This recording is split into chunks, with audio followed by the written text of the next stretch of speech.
بسم اللہ الرحمن الرحیم۔ مقصد ابا عبداللہ تب پورا ہوگا جب ہم معاشرے کی اصلاح کریں گے۔ اب اصلاح کا ٹاپک اتنا بڑا ہے، 10 دنوں میں گنجائش نہیں ہے۔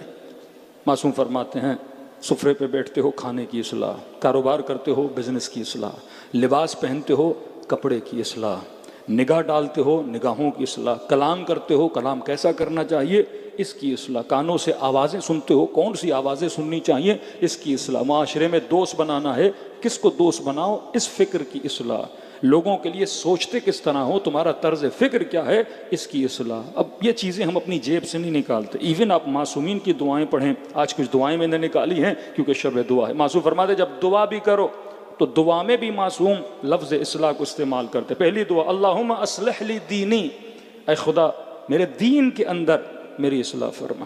آج مسئلہ بدعقیدتیوں کا ہے، آج کئی قومیں کئی لوگوں کو غالیت کی طرف، کچھ لوگ نصیریت کی طرف، کچھ لوگ شرک کی طرف لے کر جا رہے ہیں۔ مولا فرماتے ہیں دعا کیا کرو اللہم اصلح لی دینی، یہ ممبر ہے جو تمہارے عقیدوں کی اصلاح کرے گا، یہ ممبر ہے جو تمہارے فکر کی اصلاح کرے گا۔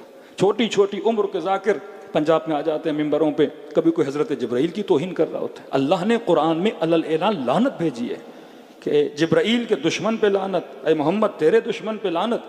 یہ اللہ کا واحد ملک ہے جس کا نام لے کے خدا کہے، لیکن آج ممبر پہ آ کے ہم سمجھتے ہیں کہ امیر المؤمنین کی فضیلت یہ ہے کہ اگلے بندے کو گھٹایا جائے۔ بھئی فضائل امیر المؤمنین کلام امیر المؤمنین میں سب سے بڑا معجزہ اہل بیت علیہ الصلوۃ والسلام کا انسان سازی ہے کہ یہ علی ہیں جو سلمان بناتے ہیں، یہ علی ہیں جو ابو ذر بناتے ہیں، یہ حسین ہیں جو حبیب ابن مظاہر بناتے ہیں، یہ حسین ہیں جو ہور بناتے ہیں، یہ جعفر صادق ہیں جو جابر ابن حیان بناتے ہیں، یہ اہل بیت علیہ الصلوۃ والسلام ہیں جو ابو حمزہ سمالی جیسی شخصیات کو کائنات۔ یہ کم معجزہ ہے کہ اس مکتب نے خمینی دیا، یہ کم معجزہ ہے کہ اس مکتب نے حسینی دیا، یہ کم معجزہ ہے کہ اس مکتب نے سید علی خامنئی دیا، یہ کم معجزہ اس مکتب نے سید حسن نصر اللہ دیا۔ یہ اس مکتب کا کم، یہ معجزہ اہل بیت علیہ الصلوۃ والسلام ہے کہ ایسے ایسے بڑی بڑی شخصیات انہوں نے دنیا، انسان سازی انبیاء کا کام تھا، بلڈنگ سازی نہیں، انسان بنانا، ایسے انسان بنانا کہ ایک انسان پورے معاشرے کو اصلاح کی طرف لے جائے، ریولیوشن کو قائم کر دے، ایک زکزکی 12 ملین لوگوں کو شیعہ بنا دے، یہ اصلاح معاشرہ، یہ اہل بیت کا کمال تھا، یہ معجزہ اہل بیت علیہ الصلوۃ والسلام ہے۔ لیکن کیونکہ ہم ایک محدود چٹکلے بازی میں پڑ جائیں اور لوگوں کے عقیدوں کو خراب کر دیں، چھوٹی چھوٹی باتوں پہ لوگ لڑ پڑتے ہیں۔ ابھی بتا رہے ہیں مولانا صرف اس لفظ پہ کہ مولا علی کی 13 رجب کو ولادت، اب اسی بحث ولادت ہے، آمد ہے، ظہور ہے۔ اب کوئی ولادت کہے تو ظہور والے کہتے ہیں آپ غلط کہہ رہے ہیں۔ لفظوں میں پڑھ کے اب دکھایا ہی جائے کہ بھائی ہم کیوں کہ اہل بیت کا ادب کرتے ہیں۔ اگر آپ نے ولادت بولا تو بے ادبی ہے۔ ہمیشہ میں نے فکر کس چیز سے لینی ہے؟ اہل بیت علیہ الصلوۃ والسلام سے۔ پہلی بات، آپ جو لفظ استعمال کرتے ہو وہ روایت میں ہے، وہ قرآن میں ہے۔ حضرت عیسیٰ کیا کہہ رہے ہیں؟ یوم ولدت، جس دن میں پیدا ہوا۔ امیر المؤمنین کی روایات میں لفظ ولادت ہے، اس میں کون سی توہین ہے؟ ہاں اہل بیت یہ فرماتے ہیں ہماری ولادت تمہاری طرح نہیں ہے، فرمایا کہ کبھی بھی ہماری کیفیت ولادت میں گفتگو نہ کیا کرو، سختی سے اہل بیت علیہ السلام نے منع کیا ہے۔ کئی ایسی چیزیں ہیں جس سے تمہارا لینا دینا نہیں ہے، تمہارا لینا دینا اس سے کہ امیر المؤمنین تجھے کیا دیا۔ اس بحث میں پڑھو گے کہیں نہیں پہنچو گے، نہ دین کا مسئلہ ہے نہ ایمان کا مسئلہ ہے، ایسی فضول بحثیں جس میں انسان کا دین، عقیدہ، ایمان کیا ہو جائے؟ تباہ ہو جائے۔ لوگ رسول خدا کے پاس آتے تھے، یا رسول اللہ حضرت موسیٰ کی مثلا نانی کا نام کیا تھا؟ بھائی اس کا نام جان کے آپ کے دین میں اضافہ ہونا ہے۔ حضرت موسیٰ نے جو اژدہا بنایا تھا، جس لکڑی سے، اور جو اژدہا بنا تھا وہ نر تھا یا مادہ تھا؟ بھائی اس سے آپ کے دین کا، ایمان کا کوئی لینا دینا ہے کہ نہیں ہے؟ اصل جس چیز سے تمہاری آخرت بنے گی وہ عمل ہے۔ یہ دیکھو کہ اہل بیت نے کیا کہا، اہل بیت نے کیا کیا، اہل بیت کس راستے پہ چلے، سلمان کیسے سلمان بنا، ابو ذر کیسے ابو ذر بنا، یہ تمہارا لینا ہے۔ کیونکہ ہم معصومین کی دعاؤں سے دور ہیں۔ آج ایک شیعہ جوان جتنی شاعری سنتا ہے اتنا امام زین العابدین کا صحیفہ سجادیہ نہیں پڑھتا۔ آج جتنا ہم خود تخلیقی ورڈز خطیبوں کے سنتے ہیں، ان کی اپنی بنائی ہوئی باتیں جتنی سنتے ہیں، اتنا ہم کلام معصوم کو نہیں پڑھتے۔ پورا سال کتنی بار تم نہج البلاغہ پڑھتے ہو؟ کتنی مرتبہ خطبات امام حسین کو پڑھا ہے؟ کتنی مرتبہ کلام اہل بیت کو پڑھا ہے؟ کتنے امام چھٹے امام کی زندگی کو آپ نے پڑھا ہے؟ جب کلام معصوم میں پڑھو گے تو مشرب معصوم کو سمجھو گے۔ کلام معصوم کا مطلب ہے معصوم کی صحبت میں رہنا. تو فرمایا دعا کر, دعا ہی تمہاری زندگی کو بنا. یہ دعا ہے, خدا سے مانگو گے تو خدا عطا کرے گا. یہ رات دعا کی رات ہے. اللہم اصلح لی دینی, اے خدا میرے دین کی اصلاح فرما. پھر فرما واصلح لی فی دنیائی, صرف دین کی نہیں, اے خدا صحیح العقیدہ بنا, میرے دین کو صحیح فرما. دوسری چیز فرمایا واصلح لی دنیائی, اے خدا میری دنیا کو بنا. کیوں بنا؟ کیونکہ التی فیہا معاشی, کیونکہ دنیا میں میرے رزق کی وابستگی ہے. بارہا کا جس جوان کی نوکری اچھی نہیں, بزنس اچھا نہیں, کمائی اچھی نہیں, یہ محتاج رہے گا.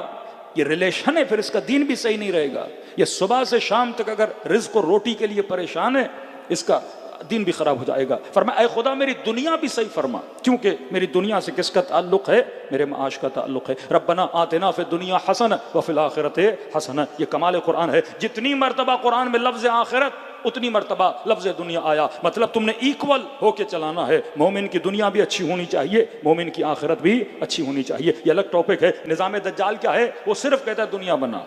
نظام امام زمانہ کیا ہے؟ دنیا بھی بنا, آخرت بھی بنا. نظام دجال میں جب فیصلے کیے جاتے ہیں, ایک آنکھ کے فیصلے ہوتے ہیں, صرف مد نظر دنیا ہوتی ہے. 2 میم جوان یاد کر لیں, میں نے کئی مجالس میں کہا, ایک میم معاد, ایک میم معاش. آگے جملہ آتا ہے وَأَصْلِحْ لِي آخِرَتِي, اے خدا میری دنیا کو بنا, کیونکہ دنیا سے میرا معاش جڑا ہوا ہے, میرا مال جڑا ہوا ہے, میری اکنومک و اقتصاد جڑا ہوا ہے. پھر فرمایا وَأَصْلِحْ لِي آخِرَتِي, میری آخرت کو بنا. الَّتِي إِلَيْهَا مَعَادِي, آخرت بنا کیونکہ آخرت سے میرا معاد جڑا ہے. اگر دنیا بن گئی لیکن قیامت بگڑ گئی, اس دنیا کا فائدہ کیا؟ اگر دنیا بنی لیکن میرا معاد نہ بنا. 2 میم, میم معاد, میم معاش, یہ 2 میم یاد رکھیں. معاد کا مطلب اکنومک, معاد کا مطلب قیامت, معاش کا مطلب اکنومک, اقتصاد, پیسہ. مولا فرماتے دونوں کو بنا. نظام دجال کون سا نظام ہے؟ ایک آنکھ والا نظام. کون سی آنکھ؟ پیسے کی آنکھ, معاش کی آنکھ. دوستی کرے گا پیسے کی بنیاد پہ, ملکوں سے تعلقات پیسے کی بنیاد پہ. امریکہ اسرائیل کی سپورٹ کر رہا ہے پیسے کی بنیاد پہ. مسلمان کو مسلمان سے لڑایا جا رہا ہے کیونکہ اسلحے کی فیکٹریاں ہیں, یہ بیچی جائیں گی, ان کی اکنومک مضبوط ہوگی, ان کا مال آ جائے گا. فلم انڈسٹری پیسہ, دوستیاں پیسہ, تعلقات پیسہ, ایم پی ایم این اے, سیٹیں ویٹیں, سب چیز کیا ہے؟ پیسہ ہے. اب ان کے معاشرے اتنے کنٹرولڈ معاشرے کیوں ہیں؟ کیونکہ وہاں لوگوں کو کنٹرول آخرت کی بنیاد پہ نہیں کیا جاتا, مال کی بنیاد پہ کیا جاتا ہے. یہی پاکستانی بچہ جب پاکستان میں کراچی کے روڈ پہ گاڑی چلاتا ہے, یہ سگنل توڑتا ہے. اور یہی بچہ جب یو کے جاتا ہے, یورپ جاتا ہے, آسٹریلیا جاتا ہے, سگنل کے پیچھے کھڑا ہو جاتا ہے. بھائی تمہیں کس نے روکا؟ کس نے تجھے آرڈر دیا؟ وہاں تم مہذب نہیں تھے, یہاں تم مہذب کیسے بنا؟ وہاں کچرا تم روڈ پہ پھینک رہے تھے, یہاں تم ایک چھوٹا سا کچرا بھی روڈ پہ نہیں پھینکتے. یہ کون ہے جو اس کے وجود کو کنٹرول کر رہا ہے؟ یہ کون سی آنکھ ہے جس سے یہ خوف زدہ ہے؟ کیا یہ اللہ کی آنکھ ہے یا یہ دجال کی آنکھ ہے؟ دجال کی آنکھ پیسے کی آنکھ ہے. کس آنکھ سے ڈرتا ہے؟ اس کیمرے کی آنکھ سے ڈرتا ہے جو سگنل پر بھی لگی ہے, جو روڈ پر بھی لگی ہے. کہ مولانا یہاں سے پیسہ کمانے کے لیے وہاں گیا, اور اگر میں نے ایک سگنل توڑا $50 دینے پڑیں گے, $400 دینے پڑیں گے. دبئی کا سگنل توڑا, 500 درہم دینے پڑتے ہیں. اب کہتا میں مال کمانے آیا, اب سگنل توڑوں گا تو نقصان کس کو ہے؟ مال کو ہے. تو اسے فکر کس کی ہے؟ مال کی فکر کی وجہ سے یہ سگنل نہیں توڑتا. لیکن ایک دوسری آنکھ ہے جسے کہتے ہیں اللہ کی آنکھ ہے. امام حسین کے پاس جوان ہے, مولا میں گناہ کی عادت ہے, گناہ کو چھوڑنا چاہتا ہوں لیکن چھوڑ نہیں پا رہا. امام نے فرمایا 2 کام جا کے کر, اس کے بعد تیری مرضی ہے, جا کے گناہ کر. کہ مولا کون سے کہا؟ کہ ایسی جگہ گناہ کر جہاں خدا کی آنکھ تجھے نہ دیکھے. دوسرا فرمایا کہ اللہ کا رزق کھانا چھوڑ دے. کہ مولا ناممکن ہے. کہ جب ناممکن ہے تو پھر گناہ کو چھوڑ دے. امام جس آنکھ کو قوی کریں گے وہ کون سی آنکھ ہے؟ آخرت کی آنکھ ہے. یہ تک و تو نہ کمرے میں بیٹھا ہے اللہ کی نافرمانی, کیونکہ ایک آنکھ تجھے دیکھ رہی ہے, حجت خدا کی آنکھ ہے. ایک آنکھ تجھے دیکھ رہی ہے, اللہ کی آنکھ ہے. یہ کون سی آنکھ ہے؟ یہ قیامت کی آنکھ ہے. اس خوف قیامت سے یہ گناہ نہیں کرے گا. دنیا کنٹرول کرتی ہے صرف مال کے ذریعے سے. وہ یہ نہیں کہتے سگنل توڑو گے تو آخرت میں نقصان ہوگا. وہ یہ نہیں کہتے کہ کسی کو ابیوز کرو گے یا کسی عورت کو نقصان دو گے, کسی بچے کو نقصان دو گے, کوئی زیادتی کرو گے تو کہتے ہیں جیل میں جانا پڑے گا, اتنا فائن آپ کو لگنا پڑے گا. تو پیسے کے خوف سے یہ ایتھیکل بن جاتا ہے, پیسے کے خوف سے یہ اخلاق مند بن جاتا ہے. تو ان کے معاشرے اگر ایتھیکل ہیں, با اخلاق ہیں, تو کس لالچ میں اور کس خوف کی وجہ سے پیسے کے خوف کی وجہ سے، لیکن آؤ کربلا کے میدان میں، آؤ 40 کے دنوں میں، یہ موقف، یہ لوگوں کی خدمت، یہاں لالچ پیسے کی لالچ نہیں ہے، یہاں ایک آنکھ ہے جس کی وجہ سے خدمت کی جا رہی ہے، اور وہ آنکھ حسین ابن علی کی آنکھ ہے، وہ امام زمانہ کی آنکھ ہے۔ کیونکہ میرا مولا دیکھ رہا ہے میں اچھا بنوں گا، کیونکہ میرا خدا دیکھ رہا ہے میں اچھا بنوں گا۔ تو فرمایا دونوں چیزیں جوانوں کے اندر ہونی چاہیے۔ اللہم اصلح لی دنیائی، میری دنیا کی اصلاح فرما کیونکہ دنیا میں ریلیٹڈ ہے میرا معاش۔ اللہم اصلح لی آخرتی، میری آخرت کی اصلاح فرما کیونکہ آخرت سے ریلیٹڈ ہے کیا؟ اے خدا میری قیامت۔ پھر دعا فرمایا رب اصلح، امام باقر فرماتے رب اصلح فی نفسی، اے خدا میرے نفس کی اصلاح فرما۔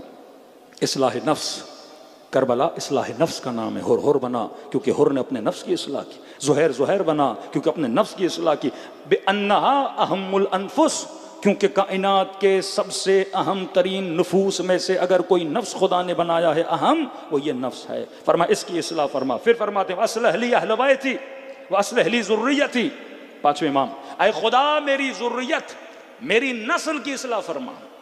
کیوں؟ فإنہم عضدی، کیونکہ یہ میرے بازو ہیں۔ ایک انسان کے پاس مال ہو، دولت ہو، پیسہ ہو، بڑا گھر ہو، بڑی گاڑی ہو، لیکن اگر اس کے بازو شل ہوں تو اس گاڑی کا کیا فائدہ؟ فرمایا نسل عضد کی مانند ہے۔ اللہ تمہیں سب دے لیکن بیٹا تیرا شرابی بن جائے، اللہ تمہیں سب دے لیکن بیٹی تمہاری فسق و فجور میں پڑ جائے، تو کہا کہ اے خدا میری نسل کی بھی اصلاح فرما کیونکہ فإنہم عضدی، یہ تمہارے بازو ہیں۔ امام حسین ساری مصیبتیں جھیل رہے ہیں لیکن ایک خوشی ہے کہ خدا نے اکبر جیسا بیٹا دیا ہے، خدا نے قاسم جیسے بھتیجے دیے ہیں، خدا نے عباس جیسا بھائی دیا ہے۔ حسین ان بازوؤں پہ فخر کر رہے ہیں اور دشمن کی کوشش ہے کہ حسین کے بازوؤں کو کاٹا جائے۔ پھر فرمایا واصلح لی اہل بیتی، اے خدا صرف میری ذریت نہیں جو میری نسل سے اس کی اصلاح فرما، نہیں میرے جتنے گھر والے ہیں، میرے جتنے فیملی ممبرز ہیں، اے خدا ان کی بھی اصلاح فرما۔ کیوں؟ فإنہم لحمی و دمی، کیونکہ یہ میرا گوشت ہیں، کیونکہ یہ میرا خون ہے، ان کی اصلاح فرما۔ فرمایا واصلح لی جماعت اخوتی، اے خدا جتنے میرے مسلمان بھائی بہن ہیں، اہل بیت نے کسی کو نہیں بھولنے دیا دعا میں، بچوں کے لیے، خاندان کے لیے، نفس کے لیے، دنیا کے لیے، آخرت کے لیے۔ پھر فرمایا جماعت اخوتی، اے خدا یہ جو میرے مومن بھائی ہیں،